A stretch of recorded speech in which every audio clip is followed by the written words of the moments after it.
Ladies and gentlemen, good morning. We've been here a long time. Make no mistake about it, this case is about the death of Jimmie.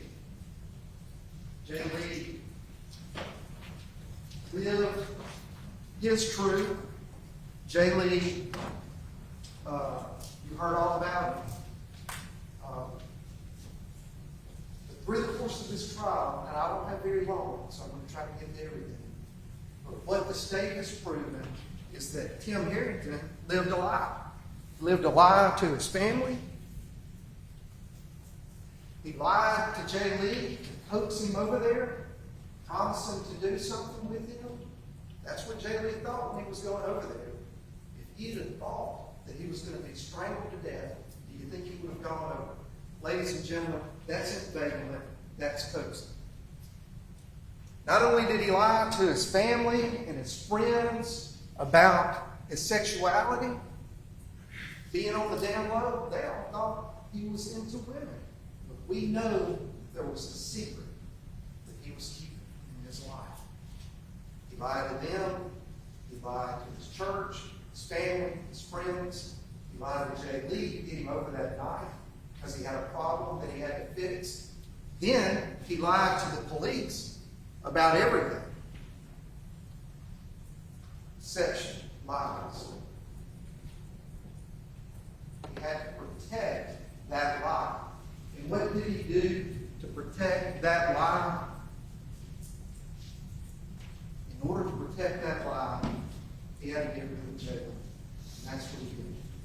Now I want to go through and remind you about the proof. And before I do, you've heard four different, you've been instructed on four different crimes. Capital murder, first-degree murder, second-degree murder, and manslaughter. Manslaughter and second-degree murder is negligence.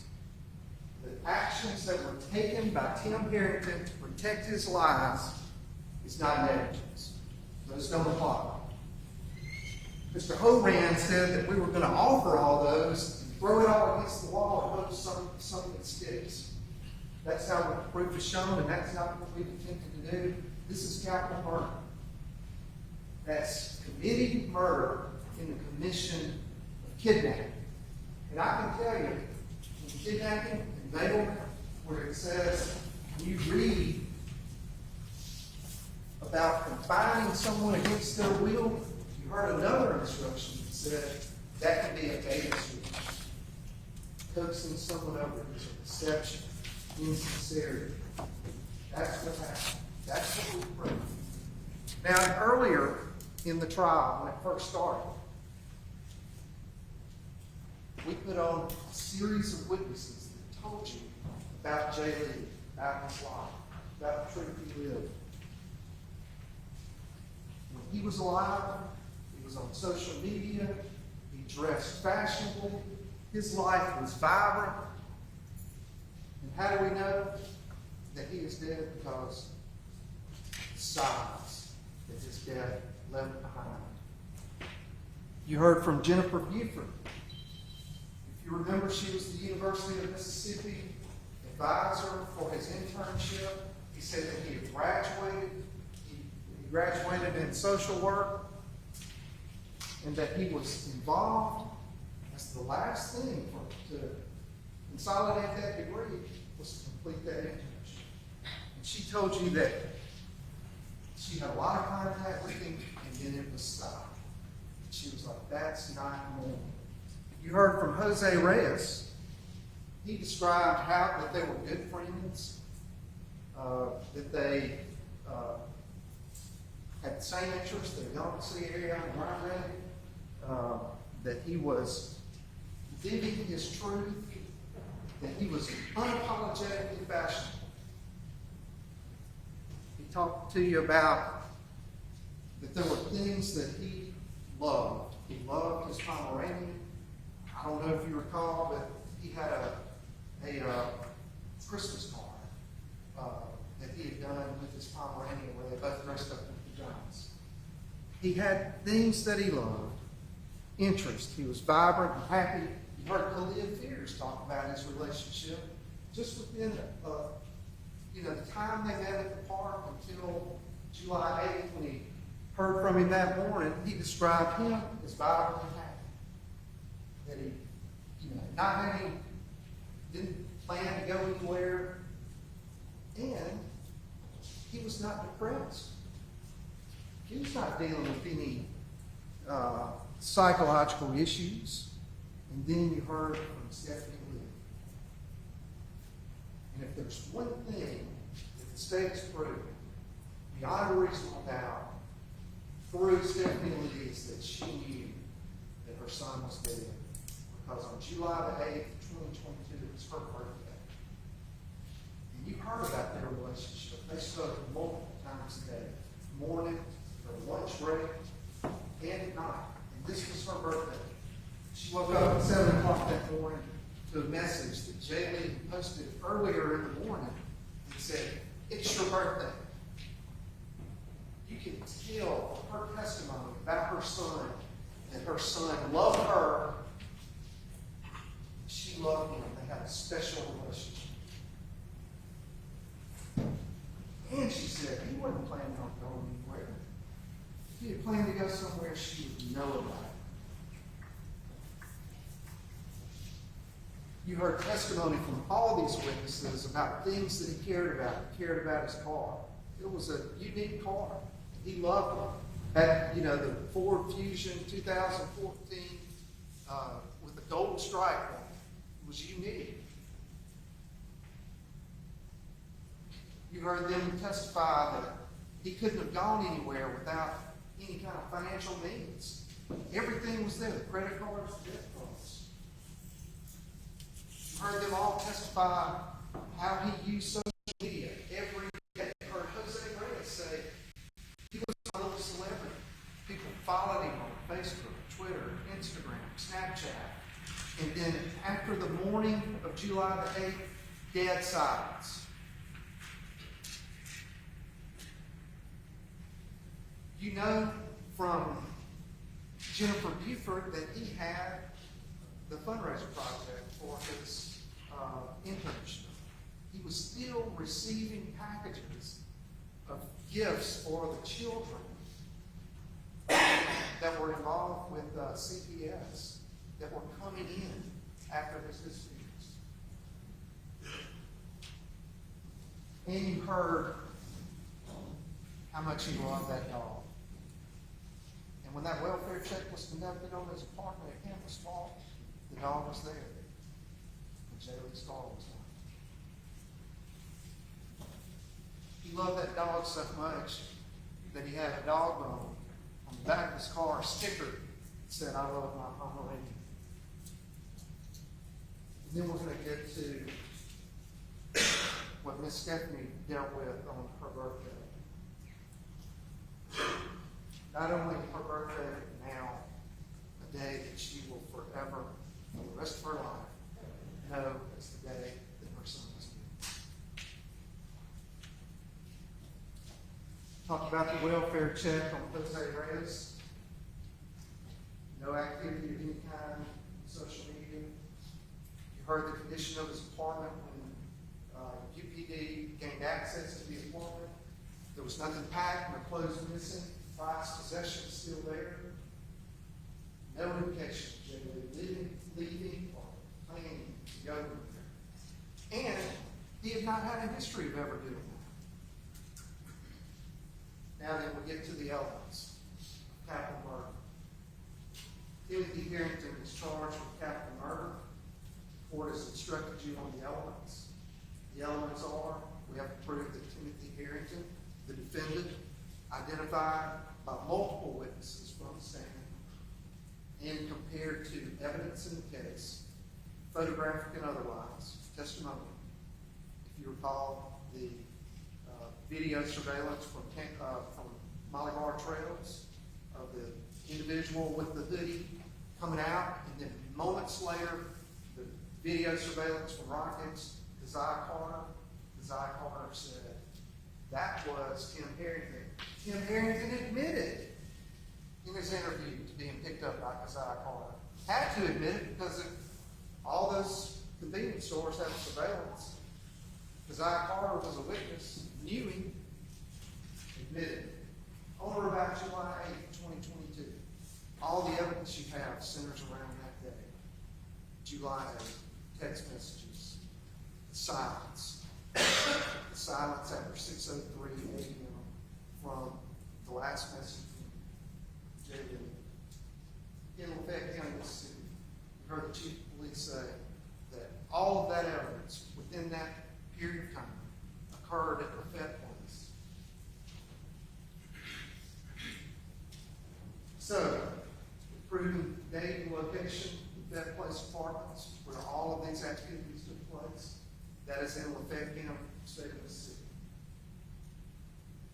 So we've proven that. Proven Lafayette County. The killing of Jay Lee, that's a lot of evidence. That you have to take into account everything, all of this. And you begin with what? You begin with Timothy Herrington had a problem. What was that problem? Jay Lee says in the message, I just wanted to be able to say I had you on the down low. And he left because of a disagreement. He left after that first meeting. Jay Lee was not happy. Tim Herrington knew he wasn't happy because you'll see the nature of their text indicate that. The judge instructed you to use your good common sense and sound honest judgment. That's what it's talking about. All your life experiences collectively to be able to evaluate what this conversation is about.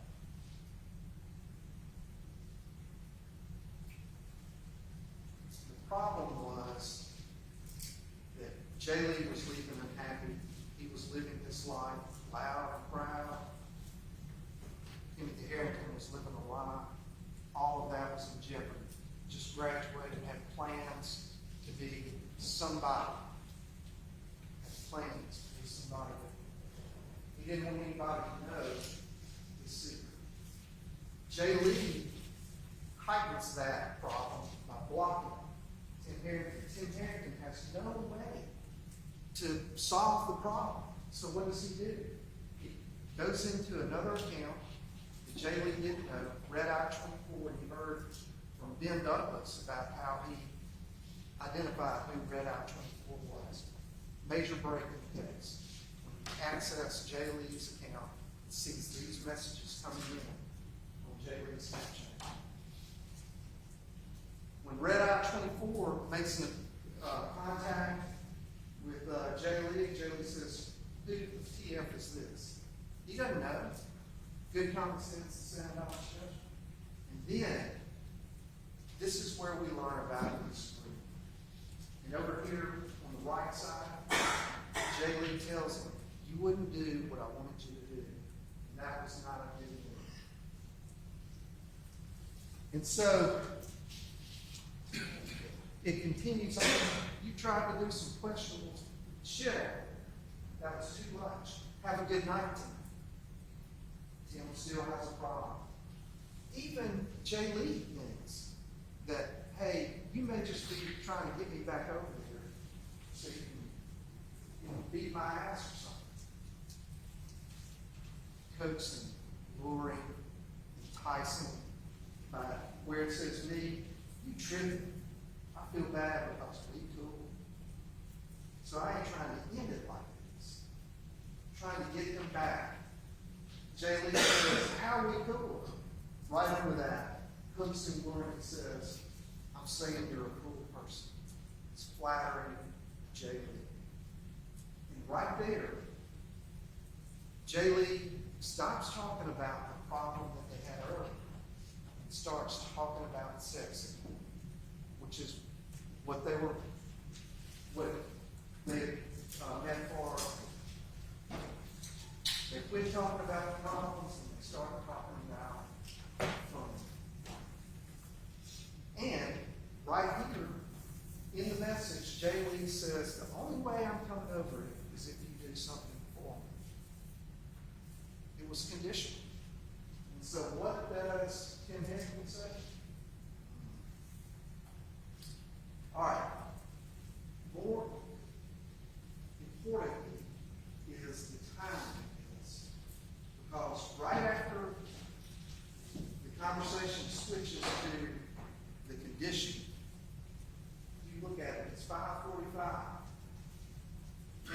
to say where it says, why do you keep deleting that? I think when somebody's typing you a message and you see it deletes, why do you keep deleting? And Tim says, all right, so Jay Lee says, all right, I'll come back, but later tonight. Tim says, no, don't wait later, come now. Jay Lee says, LOL. In response to Lori coaxing insincerity, right there on the bottom right of the message, possibly later tonight, Tim Herrington, LOL. Trying to reduce the disagreement and make it from there. Jay Lee responds with LOL. Then at 5:54 a.m., Jay Lee says, I'm coming over. I'm going to come over at 5:54. That's consistent with the campus walk video reports where we see Jay Lee leaving in the road with his key and his phone. Then, after 5:54, we know what Jay Lee's doing. What is Tim Herrington doing? Tim Herrington is searching. How long does it take to strangle someone? Right after this conversation. And then right after that, he talks about how quick it is for testosterone.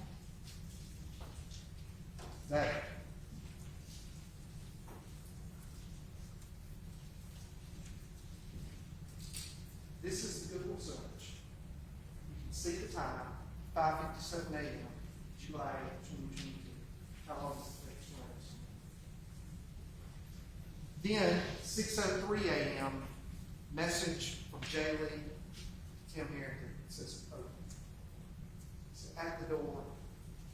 And that, ladies and gentlemen of the jury, is the last message Jay Lee ever sent. Why? Dead silence.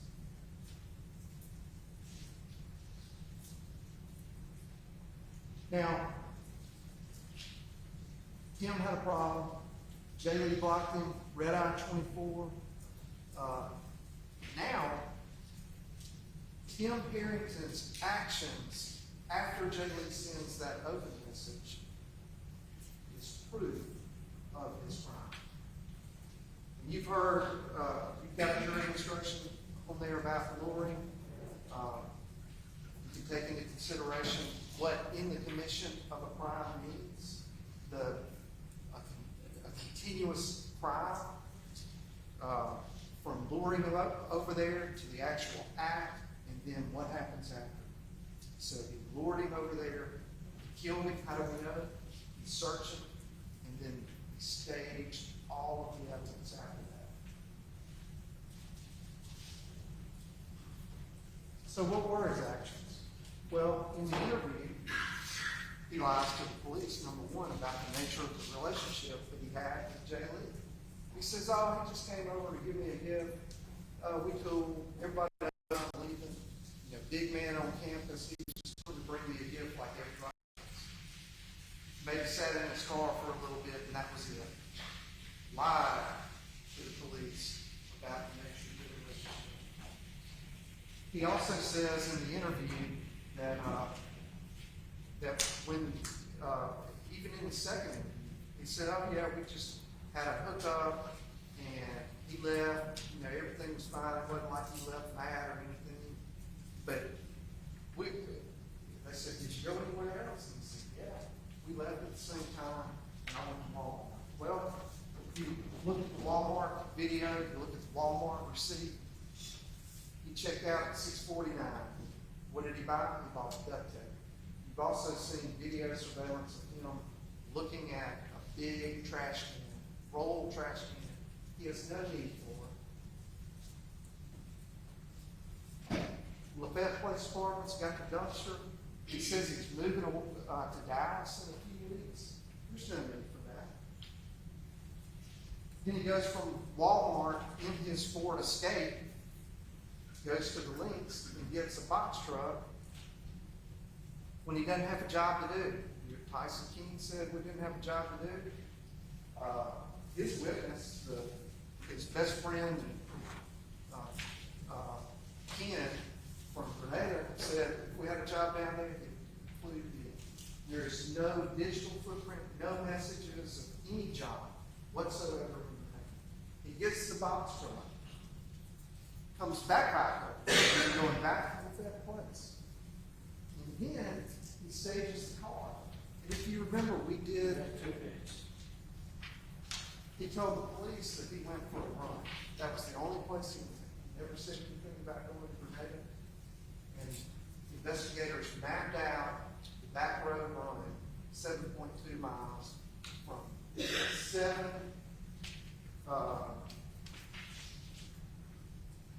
He was in Molly Bar Trails at 7:34, and he was driving by Cooknose in the box truck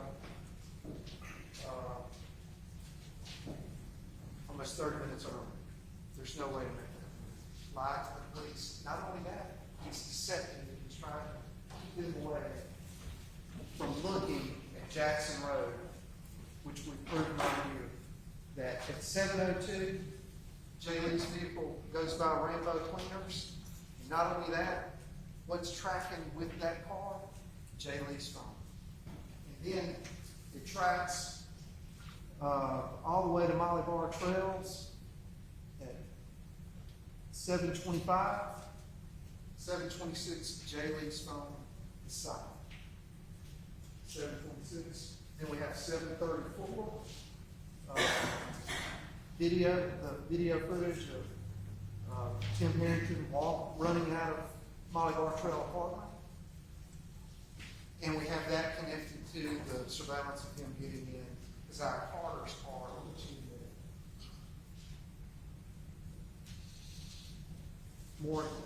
One of the most important things is on July 10th, UPD issues a press release that's out on social media.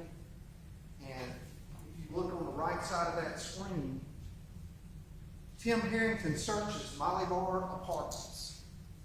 In that press release, Molly Bar Apartments is not mentioned. Not only that, law enforcement is not even aware that Jay Lee's car is at Molly Bar Apartments. But Tim Herrington is. He's already searched. Then he searches the Allie Cosfield case. And then searches for Tony Freeze.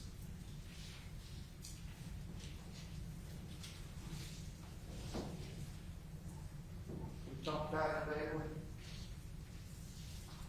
And throughout the next few days, he searches Jimmie Lee.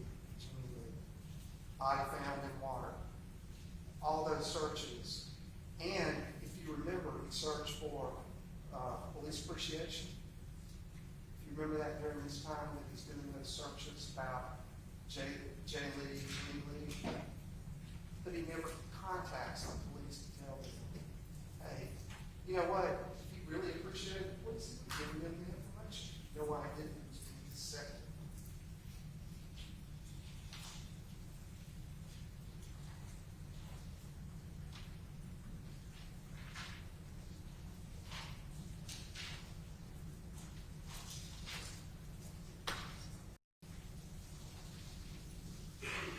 To me, this is the most important image. This is an image at 5:58, Jay Lee leaving the apartment. In that picture, you can see a key to his car. You can see the phone where he was talking to Clear Fears. And you can see Jay Lee in his robe and slippers. The last person to ever have custody and control of those keys is Tim Herrington. The last person to have custody and control of that phone is Tim Herrington. You know that by tracking that car to Molly Bar Trails apartment where that phone goes through. We know that key was there because you had to have the key to drive the car there. The last person to ever have his hands on Jay Lee is Tim Herrington. And you know what? Because of Tim Herrington's actions, Nobody was able to find the key phone or J.L. because Tim Herrington didn't want to. And I submit to you that he should not get the benefit of getting rid of those keys. He should not get the benefit of getting rid of that phone. He should not get the benefit of getting rid of J.L.'s body. Ladies and gentlemen, proving our case beyond a reasonable doubt. And we're going to ask you to go back in the jury, do your duty, and find Tim Herrington guilty of capital murder and ending J.L.'s life to protect his own future. Ladies and gentlemen of the jury, I have a short time to talk to you, so I'm going to jump right into some of the points the opposing counsel brought up. He just came up here and attempted to mislead you.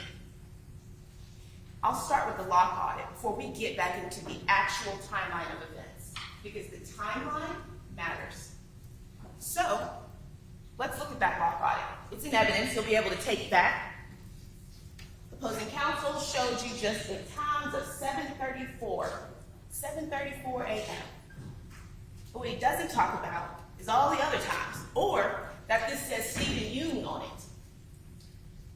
You remember, I believe Detective Baker testified that the lock report was not accurate, so it couldn't be used.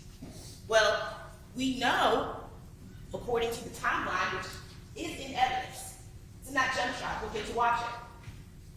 Oh, look, 6:45 a.m., he unlocked the door. He's at Walmart at 6:49.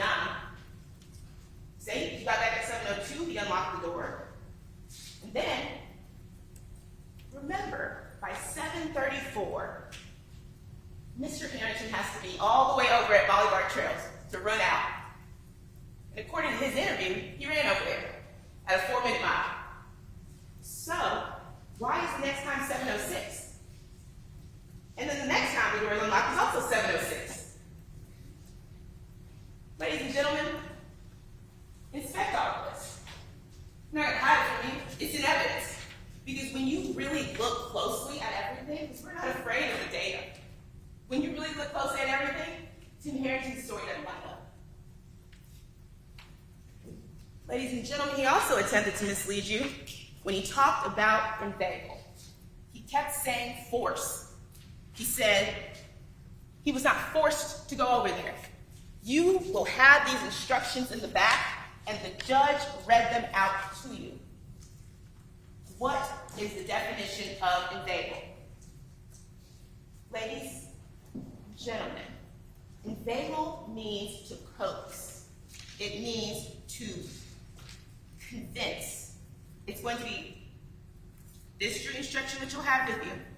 The court instructs the jury that inveigle means to lure or entice through deceit or insincerity. Inveigling has no component of force, but only coaxing. Now, we heard those text messages, and we'll go through them. But the Instagram, that's where we first find out what happens.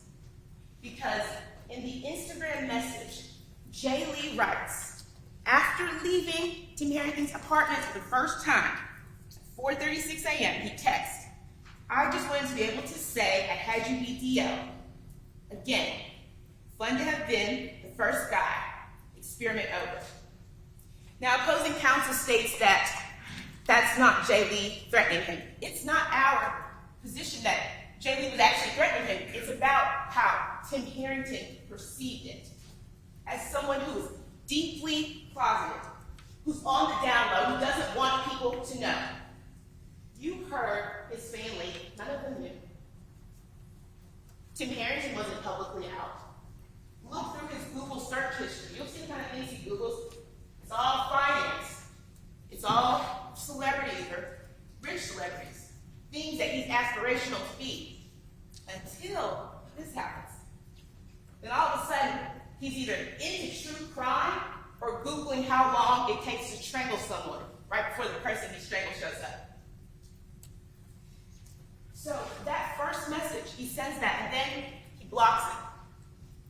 And then he reopens, the message He says, all right, noted on your floor, you better clean that up, back to block. Jay Lee did not re-engage that conversation. The only reason it happened again is because Tim Herrington contacts him over an anonymous account. Now, it's never been the state's position that Tim Herrington created the account just to contact Jay Lee. He has another account. He couldn't contact Jay Lee on the account he was blocked, well, because he was blocked. And we know that Jay Lee didn't know who it was because he says, who the F is this? They want to mislead you. They want you to read things that are not there. Just read the messages. They speak for themselves. We don't have to make anything up. We don't have to pretend or read anything into it. I think who the F is that speaks for itself. And then what happens? What happens right after that? What's the right? Tim Herrington doesn't respond, hey Jay, it's Tim. Since we're in a good place, we're in a good relationship and everything, he tries to call him 3 times on FaceTime. After him. Over and over. You know why? Because he didn't want to put it in writing. That's why he's using an anonymous Snapchat account. And then what happens? After Jay doesn't answer his 3 calls, Jay says, well, actually, I believe that's actually when the 14-second Snapchat call happened. And when you look at our timeline of evidence, you'll see that. That's when the actual Snapchat call took place. That was 14 seconds. That's how Jay knew who it was. So they pick up with their same conversation over again. And Jay Lee says, what did you just delete? You made it like this. And what does Tim say? Come back. He asked him to come back. Now, opposing counsel wants to say that Jay showed up unannounced. And truth be told, we don't know how Jay got to the first encounter, but we do know that Tim didn't mind because look at his interview. They want to skip over when he told the police, after he lied the first time. The second time. In that interview, he says he came over like usual and he gave Tim Herrington oral sex like usual. Watch that interview. You'll have all that. He could have said that he showed up unannounced, I didn't know what was going on. He forced me to do this. No. But he said, like usual. That's what they usually do. So then, the conversation continues. Now, remember, Jay knows who this is. What did you just delete? You made it like this. Come back. Jay Lee doesn't respond within a minute. You coming or not? And what does Jay say? He says no. Opposing counsel wants to frame this as if this is not obvious what's going on. Someone is asking someone to come back who was just in a fight with them. That's very clear. From the Instagram messages where it was blocked. And then as we go on, we find out what the fight is about. And Tim asks, why not? Well, Jay tells him, you wouldn't even eat my ass 1 hour ago after I cleaned and everything. Then you proceed to nut in my mouth. Hopefully you ain't been effing nobody raw. And then ask if I'm going to stop harassing you now and that you want to stop linking. You know how much of an asshole move that is. That's what happens the first time. It's right there. Jay Lee is upset, not just because Tim wouldn't reciprocate, but it's all the other actions. He treated him like crap. They had a sexual encounter. Timothy Herrington was satisfied, and then he said, okay, you need to get out. And you need to stop contacting me. We're not going to link anymore. And Jay Lee says, do you know how much of an asshole move that is? He tells him he's foul. And then they leak. Ladies and gentlemen, the defense would have you believe that Tim Herrington, or that just is being pursued by Jay in these messages. The messages literally speak for themselves. And then you have to ask yourself, when we're looking at this, inveigle means to lure, entice through deceit or insincerity. Only coaxing. Coaxing means to convince. Jay Lee has said no once. And Tim, he told him why too, because you treated me like crap right before this. And Tim proceeds to convince him. Jay Lee says, you've done some questionable shit, but that, treating me like that, was too much. Tells him to have a good night. Second time, Jay Lee tells him, no, have a good night. The next thing, Jay Lee says, yeah, now it seems like you're just trying to lure me over there to beat my ass or something. And why is that important? Because think about the earlier conversation right there in the text messages, where he told him how he just treated him. You just treated me like crap. You told me you don't want to see me again. You told me to stop contacting me. Now you're asking me to come back. Why? That's unusual. You're trying to lure me. Of course Jay Lee feels like he's trying to lure him over there. He just treated him horribly. Then, Tim says, you tripping. I feel bad because we're cool. So I'm not trying to end it like this. Again, telling him he doesn't want it to be over. He doesn't want to end it like this. There's nothing more to read into that. It's right there. Jay says, how are we cool? You barely want me to text you. Opposing counsel skipped over all these messages when he was going back through because he doesn't want you to see the real conversations. He wants to make it look like Jay Lee was inviting himself over. Jay Lee was pursuing. Jay Lee is asking Tim, how are we cool? You don't like me. You don't want me to text you. You just told me that you want to stop linking. You just told me to stop harassing me. Now, you're acting all different. That's obvious. Then, Tim says, you're a cool person. They go on to talk about when was the last time that Tim had sex. They had that conversation. And what do we see? Jay says, because he sees Tim trying to invite him over, and he clearly likes Tim. And so he says, okay, I'll come over if when I get there, I'm going to have oral sex. You're going to give me oral sex. And Tim, rather unenthusiastically, I might add, says, okay. So much so that Jay doesn't even know what he's talking about. He says, just okay? And Tim later says, I'll do it.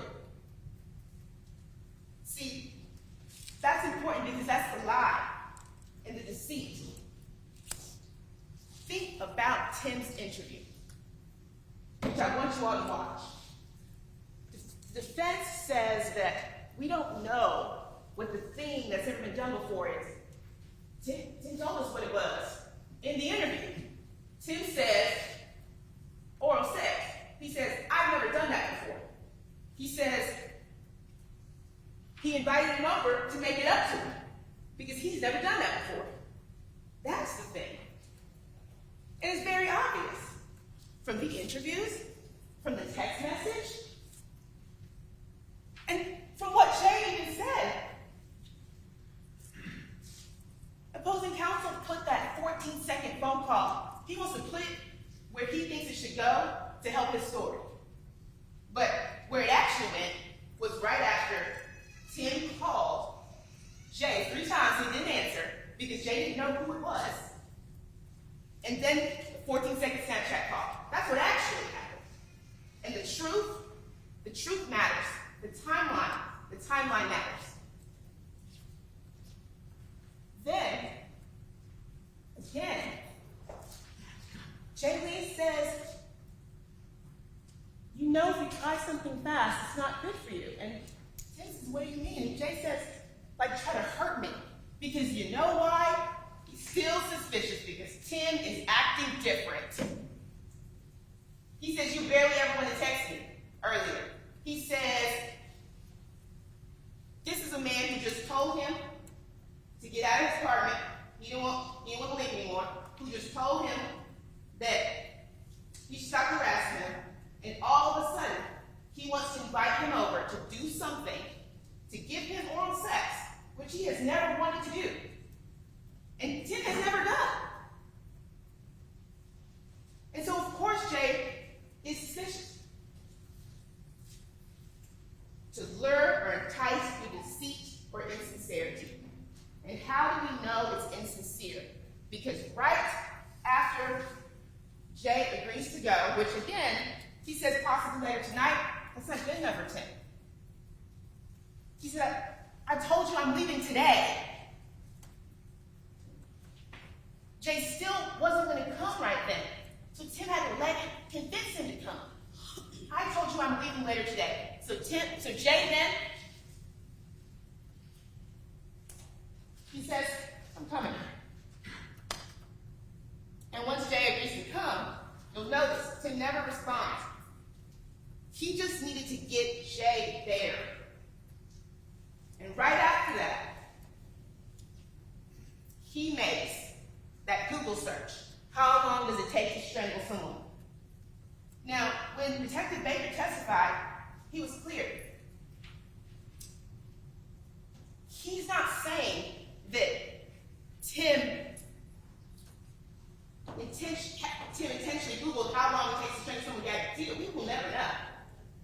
What we're saying is that he typed in how long it takes to strangle, and when you type that in, once you get to the end of strangle, the options, like on Google, trying to predict what you're going to say, Gary Petito's the first one. So if you're moving fast, you either type that out or you click it. That's how the search is logged. That's why it's a search. Otherwise, it wouldn't be logged. They say that Instagram activity. Detective Baker testified about that too. We don't know if that was a notification that popped up from Instagram. It just says Instagram activity. You can't tell if he actually moved to the Instagram app. You just know it's activity. And since it is such a short 7 seconds, ladies and gentlemen, you can deduce that it was probably a notification that popped up. Because that's what makes sense. Opposing counsel wants to talk about possibilities, but we are not here about possibilities. We're here about reasonable doubt. A lot of things are possible. It's possible that elephants could rain from the sky. It's possible that anything could happen. To say anything could happen. Reasonable doubt does not mean all doubt. You have It's 2 about, minutes. Thank you. It's about what is reasonable. He asked 2 questions. How do we know Jay Lee was not alive when the car arrived at Molly Bar Trails? And we know that because at 7:28, the phone shuts off. And that's right before he gets to Molly Bar Trails. And by shuts off, we don't know if it was broken, we don't know if it was damaged. But we also know that from the testimony of Jose Reyes and Jay Lee's mom, that he never let anyone borrow his car. Jose said he don't let his car let him go get some gas, put gas in. So we know that. We also know that when the car is found, all his things are in it. The things he would need to move on, to live a life. He says, 2, how does the state establish that Jay Lee was not alive in that apartment when Tim returns from Walmart? Tim Herrington says in his interview that Jay Lee left a little bit before him. That Jay Lee left before him. Watch Tim's interview.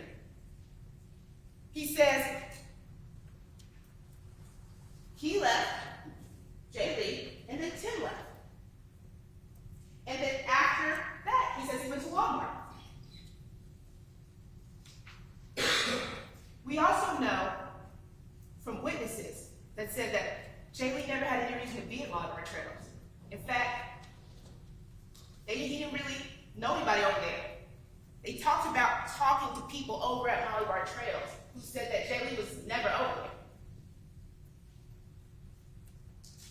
And one big point. That's not my ring, to be sure, but I was gonna ring if you didn't. You can wind up real short. I will. One big point we know for sure is that how did Tim Herrington get to Molly Trails? When we asked those two questions that he asked, Jaylee was not alive, and Jaylee never left or was alive when he returned to the apartment. You heard the testimony. There's one way in and one way out of Molly Trails. One way in and one way out. You never see Tim Herrington run in. Not only do you never see Tim Herrington run in, you do see a few cars go in. But if a few cars go in, if Tim Herrington was in one of those cars, why didn't he just tell that to the police when he talked to them? And if that's the case, when he got out of the car to pretend the job, why did he catch a ride immediately after running out of Molly Trails to get into another car to take him home? None of those cars dropped him off. It's not about possibilities. What is reasonable? Sometimes the obvious answer is what it is. Ladies and gentlemen, July 8th has always been a special day for the Lee family. Stephanie Lee's birthday, and she testified that every year her son, Jay, calls to sing her a happy birthday. She's never going to hear that again. She's never going to call again. But today,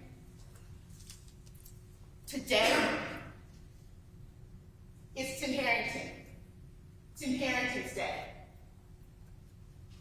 It's time for him to be held accountable for what he's